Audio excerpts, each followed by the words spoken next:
જય શ્રી રામ। નમસ્કાર મિત્રો, આજના વિડીયોમાં તમારું સ્વાગત છે। મિત્રો, અયોધ્યામાં રામ મંદિર છે તે બની ગયું છે અને આજે 22/1/2024ના રોજ તેની જે સ્થાપના છે તે કરવામાં આવશે। તો મિત્રો, તમામ મિત્રોને અને તમામ સ્નેહીજનોને રામ મંદિર બનવા બદલ બધાને શુભેચ્છાઓ। મિત્રો, હું ફેમિલી સાથે અયોધ્યા ગયો હતો। અયોધ્યામાં તમે જોઈ શકો છો કે સરસ મજાનું ત્યારે કામગીરી ચાલુ હતી। હું આશરે 1 વર્ષ પહેલાં એટલે કે ગયા દિવાળીના વેકેશનમાં ગયો હતો, ત્યારે તેનું કામ ઓલરેડી પૂરજોશમાં ચાલતું હતું।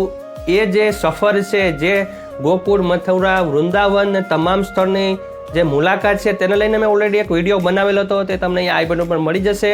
પણ જ્યારે અમે તે મંદિરે પહોંચ્યા ત્યારે તેની જે કોતરણીનું કામ હતું તે શરૂ હતું। અયોધ્યાનું જે મંદિર છે તેની આસપાસમાં તમામ કામ થઈ રહ્યું હતું, તે તમે જોઈ શકો છો।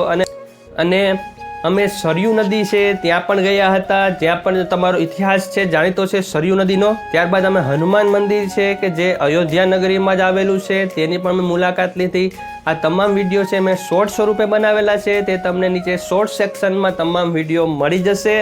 જે મંદિરની મુલાકાત છે તે ખાસ રહી અને ત્યાં અમને જે અદ્ભુત શાંતિનો અને અદ્ભુત ચમત્કાર જોવા મળ્યો હતો તે વર્ણવું પણ, શબ્દોમાં વર્ણવું પણ અશક્ય છે। તો તમે ત્યાં જાનકી ઘાટ જોઈ લ્યો, બડે હનુમાનનું મંદિર જોઈ લ્યો કે હનુમાનજીનું મંદિર જોઈ, જે જોતા જ એક અદ્ભુત ચમત્કારનો અનુભવ કરાવશે। તો તે ત્યાં જઈને જ ખબર પડશે। તો મિત્રો, અયોધ્યાની મુલાકાત પોતાના જીવન દરમિયાન એકવાર જરૂર લેવી। આપણે રામ મંદિર છે તે બની ગયું છે, હવે આપણે એક વખત આપણે અયોધ્યા નગરીની મુલાકાત જરૂર લેશું, તેવી શુભેચ્છાઓ સાથે અને તેવી મનમાં પ્રાર્થના સાથે આજનો વિડીયો પૂરો કરીએ। વિડીયો કેવો લાગ્યો જરૂર કહેજો, વિડીયો ગમે તો લાઈક કરી દેજો, ચેનલ સબસ્ક્રાઈબ કરી બેલ આઇકોન દબાવી દેજો, જેથી કરીને તમને એજ્યુકેશનલ ટેકનોલોજીને લગતા નવા અપડેટ્સ મળતા રહે।